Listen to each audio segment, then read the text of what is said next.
एक योद्धा जो सदियों से अपनी पहचान छुपाकर शांत बैठा था, लेकिन जब स्वर्ग के देवताओं ने एक ऐसी तिलिस्मी मशीन बनाई जिसने हर जीव की तकदीर को अपना गुलाम बना लिया, तो उस योद्धा को फिर से अपने हथियार उठाने पड़े और आना पड़ा अपने उस मंकी किंग वाले अवतार में। लेकिन उसे अंदाजा नहीं था कि मुकद्दर की इस जंग में उसका सामना ऐसे देवताओं से होने वाला था जिनसे जीत पाना उसके लिए नामुमकिन हो जाएगा। मगर जब इस जंग में उसने अपनों को खोया तो उसके अंदर धधक गई वो आग जिसके आगे वो देवता भी कांपने लगे। ये कहानी है उस अमर योद्धा की जिसका नाम था सुन वुकोंग।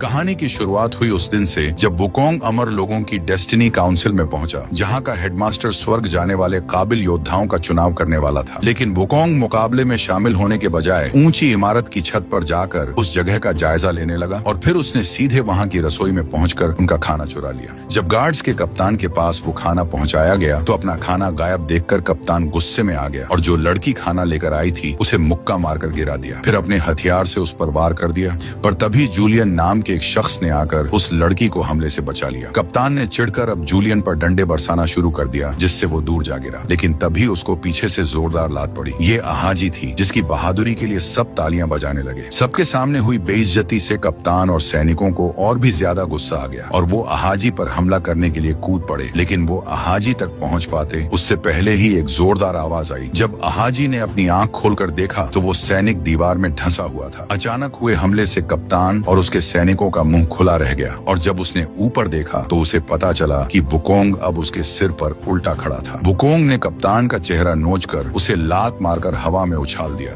हालात बिगड़ते देख और भी सैनिक वहां आकर वुकोंग को घेरने लगे। वुकोंग ने अपने सिर को जोर से हिलाया और उसके कान से लावा निकलने लगा। ये लावा उसके जादुई हथियार एक दहकती छड़ी में बदल गया। जैसे ही सैनिकों ने धावा बोला, वुकोंग ने अपनी छड़ी से आग का ऐसा विस्फोट किया जिससे सारे दुश्मन झटके से पीछे जा गिरे। जब स्वर्गीय सेना की जनरल को इस भयंकर लड़ाई की खबर मिली तो उसने अपने सबसे खास योद्धा तिएन को आदेश दिया कि वो जाकर वुकोंग को काबू में करे। वुकोंग अब उन जमीन पर पड़े सैनिकों को देखकर मुस्कुरा रहा था, पर तभी तिएन के उड़ते हुए खंजरों की आवाज सुनकर वुकोंग तिएन की तरफ मुड़ा। लेकिन तिएन ने बिना कुछ बोले अपने खंजरों से उस पर हमला कर दिया। उसके अनगिनत धारदार हथियार हर दिशा से वुकोंग पर वार करने लगे, लेकिन उन वारों को वुकोंग ने अपनी फुर्ती से आसानी से रोक लिया। जब तिएन को सीधा हमला करना मुश्किल लगने लगा तो ब्लेड मास्टर ने खंजरों से एक खौफनाक बवंडर बना दिया। इस तूफान से निकलने का कोई रास्ता न देख वुकोंग ने अपना डंडा जमीन पर मारा और उसे अपनी शक्तियों से आग से धधका दिया, जिससे उसकी छड़ी का आकार इतना बढ़ने लगा कि वो छत तक जा पहुंची। फिर वुकोंग ने अपने उस भारी हथियार को एक जोरदार लात मारी जिससे वो सीधा तिएन के बनाए उस तूफान को चीरते हुए उसकी तरफ गिरने लगा। तिएन जैसे ही इस हमले से बचा, वुकोंग ने वो विशाल छड़ी पकड़कर उसकी तरफ घुमा दी। तिएन हवा में छलांग लगाकर फिर से बच निकला, लेकिन अब वो खतरनाक हमला अहाजी की तरफ बढ़ रहा था। वो अहाजी को रास्ते से हटने के लिए चिल्लाने लगा, लेकिन अहाजी बिना किसी परवाह के वहां खड़ी रही। तभी अचानक वो डंडा एकदम से रुक गया और ऐसा लगा जैसे अहाजी ने सिर्फ एक उंगली से उसे रोक लिया हो। लेकिन दरअसल वहाँ एक और शख्स मौजूद था जो लड़की को बचाने के लिए उस हमले को रोके खड़ा था। अहाजी ने उसे अर्लेंग नाम से पुकारा। इसके बाद अर्लेंग ने वुकोंग का डंडा जमीन पर दे मारा और अपने ताकतवर दिव्य शक्तियों वाले हाथ को पीछे करके एक ऐसा मुक्का जड़ा कि वुकोंग का विशाल हथियार टूटकर वापस उसी छोटी छड़ी में बदलने लगा। वुकोंग ने भी अब गुस्से में आकर आखिरी हमले के लिए छलांग लगाई, पर अर्लेंग ने बिजली जैसी रफ्तार के साथ फिर से एक जोरदार मुक्का मारा और उस एक ही वार से वुकोंग हवा में उड़कर दूर जा गिरा और बेहोश हो गया। इसके बाद गार्ड्स ने वुकोंग को जेल में डाल दिया। अर्लेंग भी वही बेड़ियों में कैद था। दूसरी तरफ अहाजी ने जनरल के पास पहुंचकर शिकायत की कि आखिर अर्लेंग को जेल क्यों हुई, उसने तो बस लड़ाई को रोका था। दरअसल अहाजी उस जनरल की ही बेटी थी, पर उन दोनों के रिश्ते में दरारें थीं क्योंकि वो अपनी माँ की तानाशाही और क्रूरता वाली आदत से नफरत करती थी।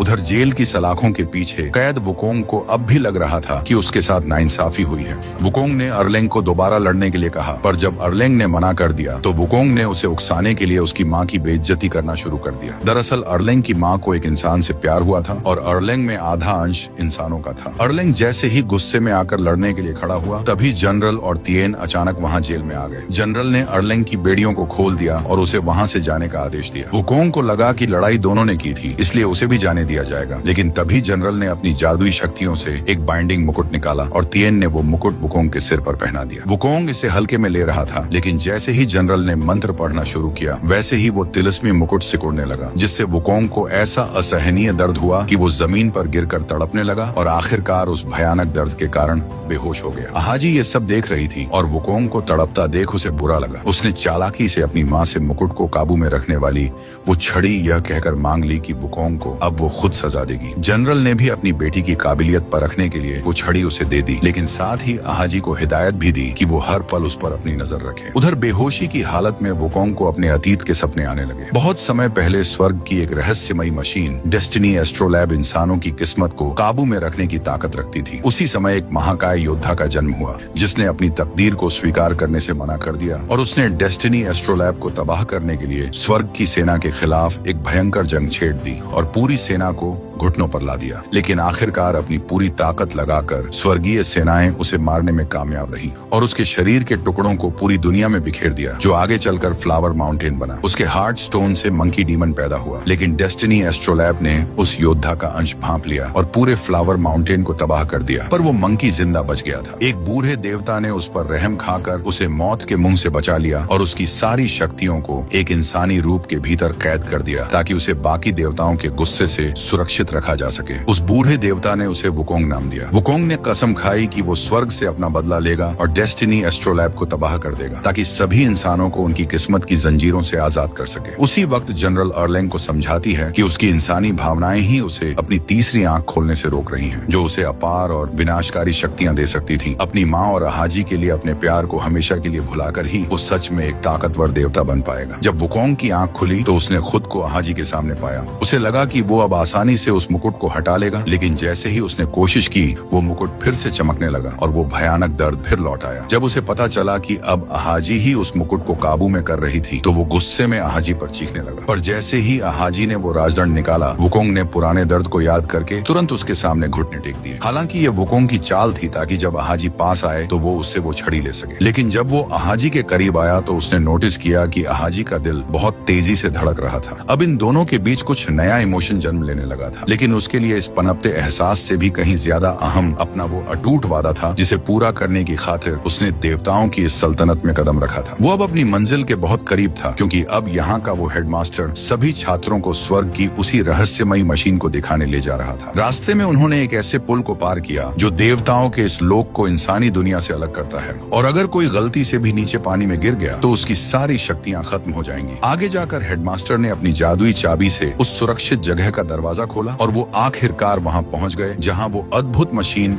डेस्टिनी एस्ट्रोलैब थी। वुकोंग ने अंदर जाते ही मौके का फायदा उठाकर वो जादुई चाबी चुरा ली। जनरल को भी वुकोंग की मंशा पे शक था, इसीलिए वहाँ मौजूद भीड़ को स्वर्ग का इतिहास बताते वक्त उसने जानबूझकर फ्लावर माउंटेन की तबाही का जिक्र किया, ताकि वो वुकोंग के इरादों का साफ पता लगा सके। उस औरत की बेरहम बातें सुनकर वुकोंग का खून खौलने लगा। वुकोंग को उकसाने के बाद जनरल को यकीन हो गया था कि स्वर्ग पर हमला करने वाला वो पुराना शैतान आज भी वुकोंग के भीतर जिंदा है। जनरल ने तिएन को आदेश दिया कि वुकोंग कुछ करे, उससे पहले ही वो उसे खत्म कर हार्ट स्टोन वापस लेकर आए। लेकिन तब तक वुकोंग ने उस गुप्त दरवाजे तक पहुंचकर जादुई चाबी से उसे खोल लिया था। उसने अपनी छड़ी निकाली, लेकिन जैसे ही वो हमला करने के लिए आगे बढ़ा, दरवाजे से एक तलवार तेज गति से उसकी तरफ आने लगी। वुकोंग अपनी फुर्ती का इस्तेमाल करके उस वार से बच गया, लेकिन उसने देखा कि एक बार फिर अर्लेंग उसका रास्ता रोके खड़ा था। अपने मंजिल के इतना करीब होने के बाद भी अब वुकोंग का वहां पहुंचना काफी मुश्किल हो गया था। गुस्से में आकर वो अपने हथियार को फिर से बड़ा करने लगा, लेकिन अर्लेंग ने तुरंत अपनी बर्फीली तलवार निकाली और वुकोंग पर हमला बोल दिया और उसकी दहकती आग की छड़ी को अपने वार से फिर से ठंडा कर दिया। अर्लेंग ने इसके बाद लगातार ताबड़तोड़ वार किए, पर वुकोंग भी बड़ी फुर्ती से उसके हर हमले से बच निकला। लेकिन उनकी इस भयंकर भिड़न से पुल टूटने लगा और देखते ही देखते वहाँ एक खौफनाक तूफान खड़ा हो गया। तिएन भी अब वुकोंग के खिलाफ मैदान में कूद पड़ा और अब उन दोनों का साथ में सामना करना वुकोंग के लिए मुश्किल लगने लगा। हर तरफ से हो रहे हमलों को रोकना अब संभव नहीं था। तभी अहाजी भी जूलियन को लेकर पुल पर आ गई और उन्हें लड़ाई रोकने के लिए कहने लगी,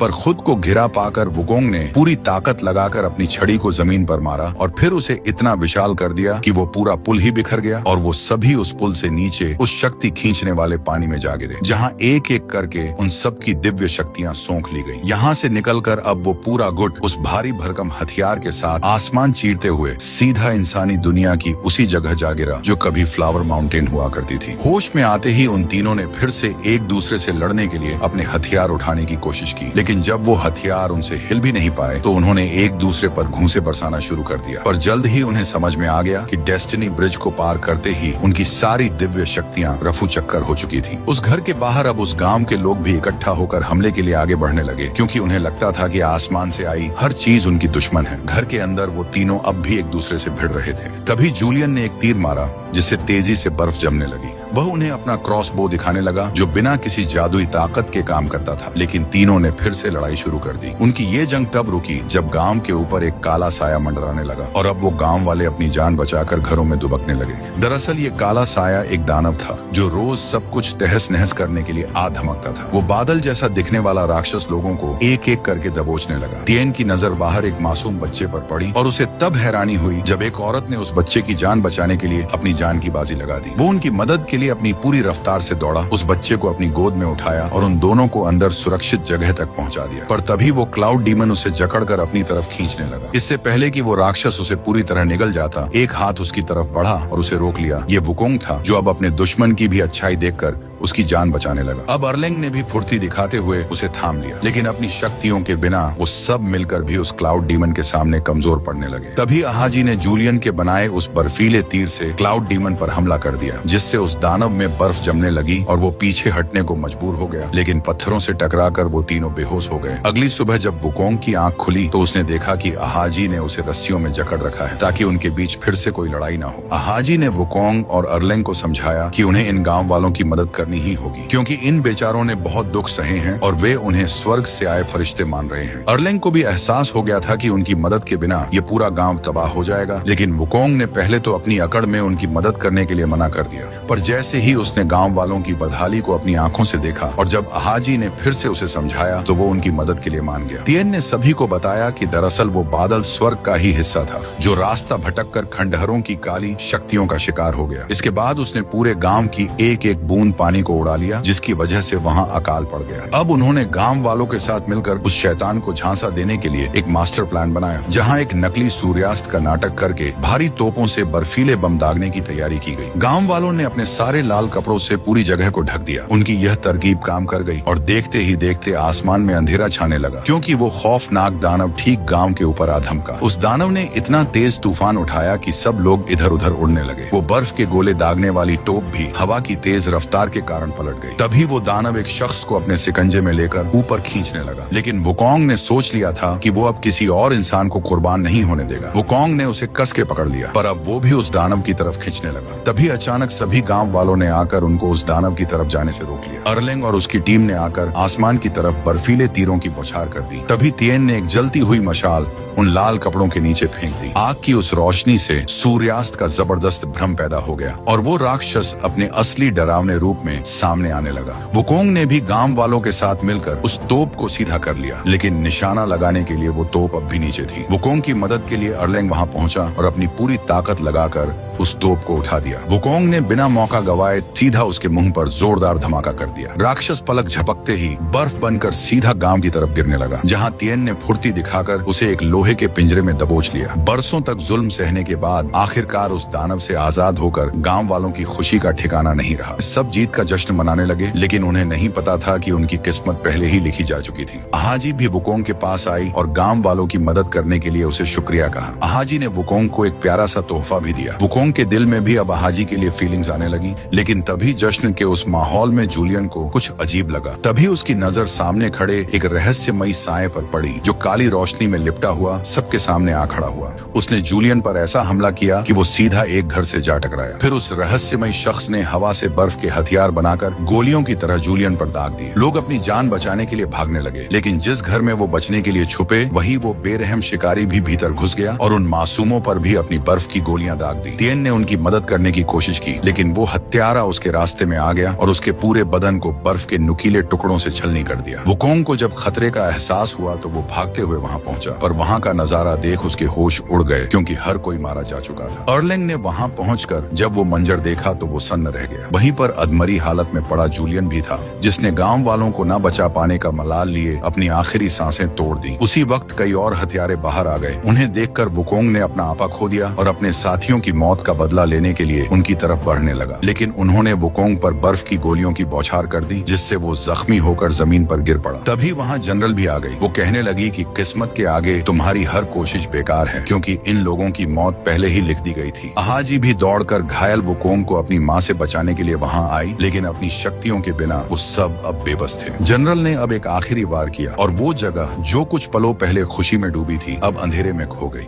कुछ दिनों बाद जब अहाजी की आंख खुली तो वो एक काल कोठरी में थी, जहां अर्लेंग भी मौजूद था, जिसने अब स्वर्ग के उस क्रूर फैसले के आगे घुटने टेक दिए थे। वो उससे कहता है कि हमने किस्मत के खिलाफ जाकर बहुत बड़ी गलती की थी। वुकोंग जेल के सबसे निचले और अंधेरे हिस्से में बंद था, जहां वो नरक जैसी पीड़ा सहकर भी सिर्फ अहाजी के इंतजार में मौत को भी इनकार कर रहा था। जब अहाजी उसके पास पहुंची तो उसे देखकर इस भयानक हालात में भी वुकोंग के चेहरे पे मुस्कान आ गई। अपने दोस्त को दर्द से आजाद करने के लिए अहाजी ने पत्थर दिल बनकर उससे कहा कि वो उससे नफरत करती है और उनके बीच अब सब कुछ खत्म हो चुका है। वो उसे यकीन दिलाने लगी कि फ्लावर माउंटेन अब कभी नहीं लौटेगा और इस मुकद्दर की जंग को कभी नहीं जीता जा सकता। टूटे हुए दिल और गहरी मायूसी के साथ वुकोंग ने अब जीने की जिद छोड़ दी और वो धीरे धीरे राख बनकर हवा में उड़ने लगा। पीछे सिर्फ वो हार्ट स्टोन और अपना स्कार्फ छोड़ गया। अहाजी ने खुद से वादा किया कि वो अपने दोस्त का अधूरा काम पूरा करेगी और उस स्कार्फ को फ्लावर माउंटेन की तरफ फेंक दिया, जहाँ वो सीधे उस तहस हो चुके गाँव में जा गिरा। उसी वक्त अर्लेंग ने भी हार्ट स्टोन जनरल को सौंप दिया और अपनी सारी इंसानियत को भुलाकर अपने माथे की वो तीसरी आंख खोल ली, जिससे उसे असीम शक्तियां मिल गईं। उधर उस बूढ़े देवता ने उस स्कार्फ को थामा और उस नर्क जैसी जगह में वुकोंग को पुकारा। वुकोंग को लग रहा था कि अब उसके पास कुछ नहीं बचा, लेकिन तभी उस बूढ़े ने सच्चाई का खुलासा किया। उसने बताया कि भले ही वुकोंग ने हार्ट स्टोन खो दिया, पर इसी वजह से अब वो अपने उस इंसानी शरीर के बंधनों से आजाद हो चुका था और अब अपना असली रूप ले सकता है। अब फैसला उसे करना था कि वो इस लिखी हुई तकदीर के आगे झुकेगा या अपने दिल की आग से इसे राख कर देगा। वुकोंग ने जमीन में गड़े उस हथियार को पकड़ा और उसे एक बार फिर दहकती आग की लपटों से रोशन कर दिया। वो भारी भरकम हथियार जमीन का सीना चीरते हुए हवा में उठने लगा और आसपास सब कुछ ताश के पत्तों की तरह ढहने लगा। धूल के गुब्बार से निकलकर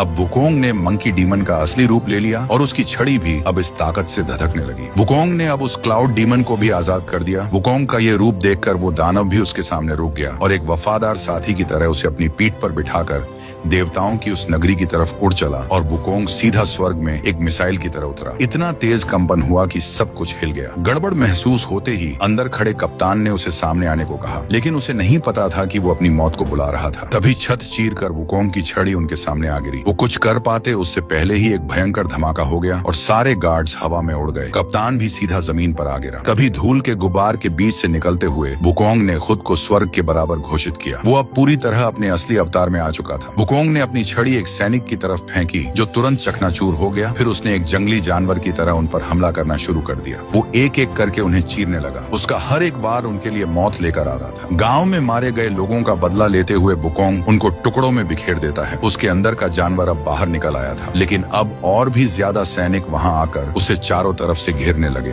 पर तभी उन सैनिकों को धूल बनाते हुए तिएन भी वहां वुकोंग की मदद के लिए आ पहुंचा। अब उन दोनों की फुर्ती और ताकत के आगे वो पूरी सेना भी कम लगने लगी और वो सैनिक चंद पल्लों में ही खत्म होने लगे और वो पूरी सेना धूल में बदल गई। उसी समय अहाजी ने भी मौका देखकर अपनी माँ के इरादों को नाकाम करने के लिए डेस्टिनी एस्ट्रोलैब पर वार कर दिया, ताकि वो उसे हमेशा के लिए खत्म कर सके। जनरल के लिए वो मशीन अपनी बेटी से भी ज्यादा जरूरी थी। मशीन खराब करने से रोकने के लिए उसने अहाजी का गला पकड़कर उसकी छाती पर जबरदस्त ताकत के साथ वार किया। अहाजी दीवार से टकराती उससे पहले ही वुकोंग और तिएन दीवार तोड़कर कमरे में पहुंचे और वुकोंग ने अहाजी को पकड़ लिया। तिएन ने भी जनरल पर हमला कर दिया, लेकिन जनरल ने एक जादुई कवच बनाकर उसके सभी वारों को रोक लिया। तिएन ने अब अपनी सारी ताकत लगाकर आखिरी हमला किया, पर जनरल ने उन्हीं ब्लेड्स को वापस उसकी ओर फेंक दिया और फिर एक जवाबी हमला करके उसे एक दीवार पे दे मारा। जनरल का ये भयानक वार तिएन के लिए जानलेवा साबित हुआ और वो धूल बनकर इस दुनिया से गायब हो गया। अहाजी भी अब मौत के करीब थी। वो अब बस वुकोंग के साथ अपने आखिरी पल बिताना चाहती थी। दोनों ने आखिरी बार एक दूसरे को किस किया और अहाजी का शरीर धीरे धीरे हवा में गायब होने लगा। वुकोंग अब अपना सब कुछ खो चुका था। अपनी आंखों में आंसुओं के साथ उसने अहाजी का मुकुट उठाया और उसे अपने हथियार पर लपेट दिया। फिर सबकी मौत का बदला लेने के लिए वह जनरल की ओर बढ़ने लगा।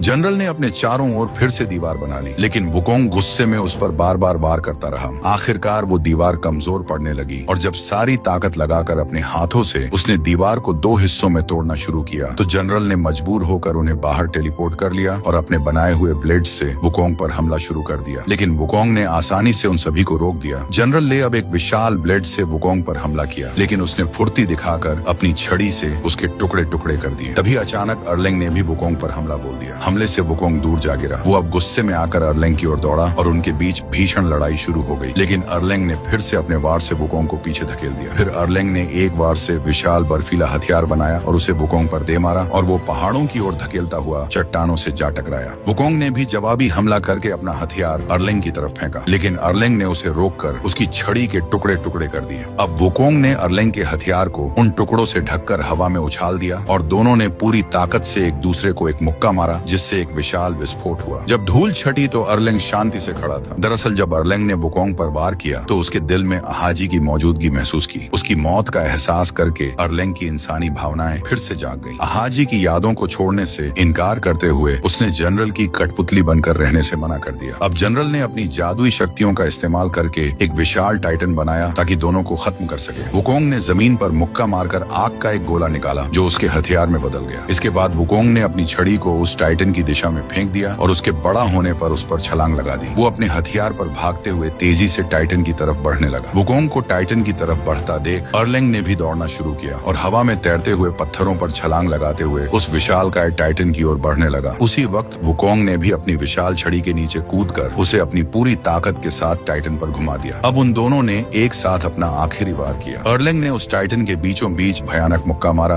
और वुकोंग ने अपनी विशाल छड़ी से उसके सिर पर सीधा वार कर दिया। उस वार ने टाइटन के सिर के 2 हिस्से कर दिए और उसके अंदर मौजूद जनरल भी उस ऊर्जा से फटने लगी। आखिरकार जनरल और डेस्टिनी एस्ट्रोलैब को खत्म करने के बाद वो दोनों फिर एक दूसरे के सामने खड़े थे। अर्लेंग ने वुकोंग को कहा कि इस बार अहाजी ने उसे बचा लिया, लेकिन अगली बार जब वे मिलेंगे तो उनके बीच मौत की लड़ाई होगी। इसके बाद वो दोनों अपने अलग अलग रास्तों पर निकल पड़े। अर्लेंग स्वर्ग की सेना का नया जनरल बना और वुकोंग ने उन सब लोगों को इकट्ठा किया जो अपनी किस्मत स्वीकार नहीं करना चाहते थे और देवताओं के खिलाफ एक ऐसा युद्ध छेड़ा जो सैकड़ों वर्षों तक चला।